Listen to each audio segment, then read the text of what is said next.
Assalamualaikum warahmatullahi wabarakatuh.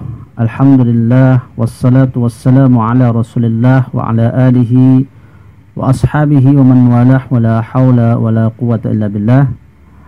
Para peserta bimbingan online Nahwu dan Sharaf, sekaligus para peserta dan pecinta bahasa Arab dimanapun berada. Pada materi perdana ini saya ingin memberikan sebuah pengantar umum tentang Nahwu dan Sharaf sebelum kita membahas materi-materi berikutnya yang terkait dengan Nahwu dan ilmu Sharaf. Paling tidak kita memiliki gambaran umum apa sih yang namanya Nahwu dan apa itu yang namanya Sharaf.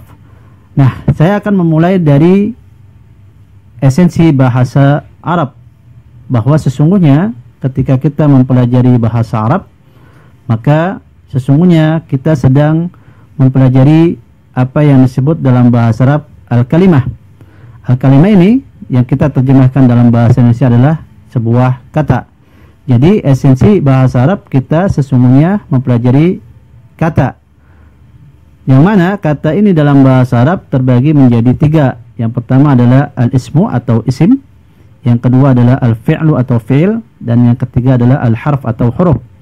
Ketiga jenis ini insyaallah di pertemuan-pertemuan selanjutnya akan kita bahas secara rinci dan detail sehingga kita bisa mengetahui maksud dari tiga jenis kata ini, baik itu isim, fi'il ataupun huruf, secara lebih komprehensif atau menyeluruh. Nah, untuk selanjutnya saya ingin memberikan penjelasan tentang definisi ilmu Nahwu. Apa yang dimaksud dengan ilmu Nahwu dan kenapa kita begitu penting mempelajari ilmu Nahwu dalam bahasa Arab. Untuk lebih jelasnya, maka di sini akan saya tampilkan sebuah definisi ilmu Nahwu, bahwa yang dimaksud dengan ilmu Nahwu adalah ilmu yang berisi kaidah-kaidah untuk memahami kalimat bahasa Arab dengan cara menentukan jenis dan tanda baca yang tepat pada akhir setiap kata, serta menjelaskan posisi dari setiap kata dan kaitannya dengan kata lainnya dalam kalimat yang ada. Maksudnya adalah bahwa pembahasan atau ruang lingkup ilmu Nahwu adalah dia mempelajari kalimat atau secara khusus mempelajari setiap kata yang ada dalam sebuah kalimat, disertai dengan cara menentukan harokat akhir dari setiap kata pada kalimat tersebut, dan juga menentukan posisi dalam kalimat pada setiap kata yang ada pada kalimat tersebut, apakah nanti posisinya sebagai subjek ataukah posisinya sebagai predikat atau posisinya sebagai objek dan lain sebagainya. Nah, inilah definisi dari ilmu Nahwu. Nah, untuk lebih jelasnya lagi, di sini ada sebuah contoh penerapan ilmu Nahwu supaya kita bisa lebih mengerti apa sih sebenarnya cakupan dari ilmu Nahwu. Nah, di sini ada contoh kalimat al-kitabu jamilun, yang kalau kita terjemahkan dalam bahasa kita bahwa buku itu bagus. Nah, apa penerapan ilmu Nahwunya? Nah, Nahwu itu berbicara tentang kita harus menentukan dulu jenis setiap kata dalam kalimat ini. Di sini kalau kita tentukan bahwa kata Alkitab itu jenisnya masuk kategori isim, yang nanti akan kita perinci apa itu isim.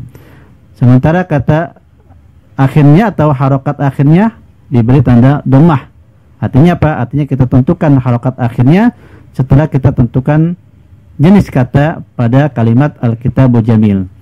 Dan berikutnya kata jamil ini juga kita tentukan jenisnya, apakah dia isim, apakah dia fi'il, ataukah dia haraf. Nah, ternyata di sini dia isim.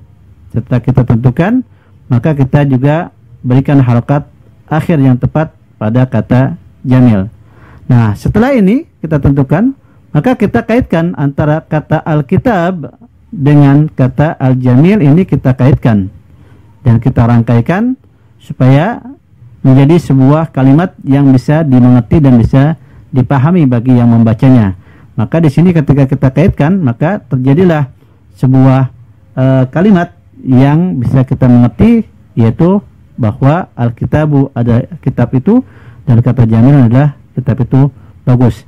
Inilah gambaran umum tentang penerapan nahwu, sehingga bahwa nahwu itu secara umum adalah dia sesungguhnya menjelaskan sebuah kata, kemudian memberikan harokat akhir pada kata tersebut, serta mengkaitkan dengan kata yang sesudahnya, supaya kita bisa memahami rangkaian kata yang ada dalam sebuah kalimat bahasa Arab. Nah, inilah maksud dari penjelasan tentang ilmu nahwu.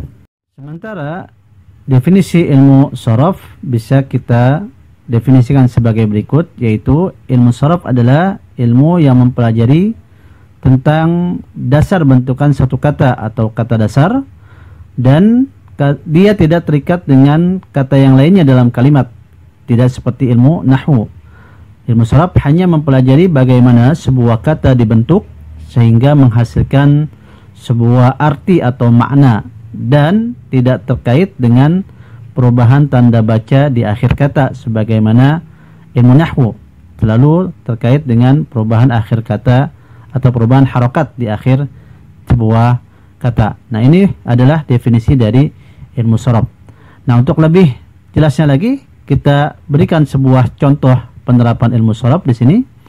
Kata Alkitabu, dia merupakan sebuah kata yang kalau kita tarik kata dasarnya atau asal dari kata Alkitabu adalah kata kataba, di mana kataba merupakan asal dari kata Alkitabu. Nah, dari kata kataba juga bisa dibentuk kata yang lain, misalnya katibun, artinya orang yang menulis, karena kataba artinya menulis, sementara katibun artinya orang yang menulis. Nah, dari kata kataba juga yang artinya menulis bisa dibentuk kata maktabun, yaitu tempat menulis, atau juga terkadang diterjemahkan dengan kantor atau meja. Nah, contoh yang lain adalah kata jamilun. Kata jamilun ini kalau kita tarik kata dasarnya, dia diambil dari kata jamula yang artinya indah atau bagus. Nah, dari kata jamula juga bisa dibentuk kata yang lain, misalnya jamalun artinya keindahan, atau dibentuk juga dengan kata yang lain, yaitu mujamalah. Mujamalah ini artinya adalah kata yang maksudnya berbahasa basi.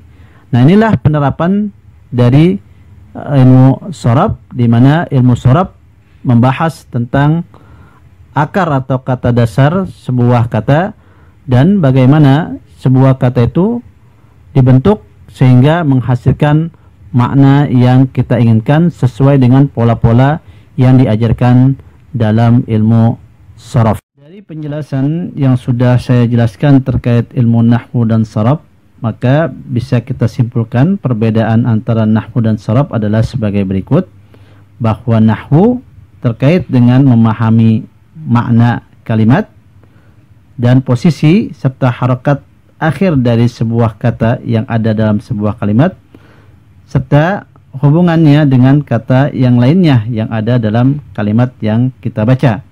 Sementara sharaf atau ilmu sharaf hanya mencakup bahasan dari akar kata atau kata dasar dari sebuah kata dalam kalimat dan polanya yang seperti apa, dan dia tidak dikaitkan dengan kata yang lain dalam kalimat yang kita baca, melainkan masing-masing memiliki atau masing-masing kata dalam kalimat memiliki kata dasarnya dan memiliki pola tersendiri yang menjadi cakupan dalam ilmu sharaf yang nantinya akan kita pelajari.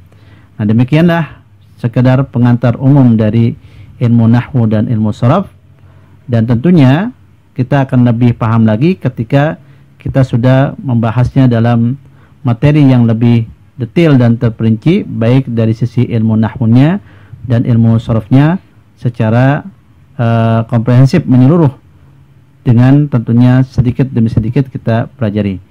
Mudah-mudahan bisa dipahami video kali ini. Saya cukupkan. Assalamualaikum warahmatullahi wabarakatuh.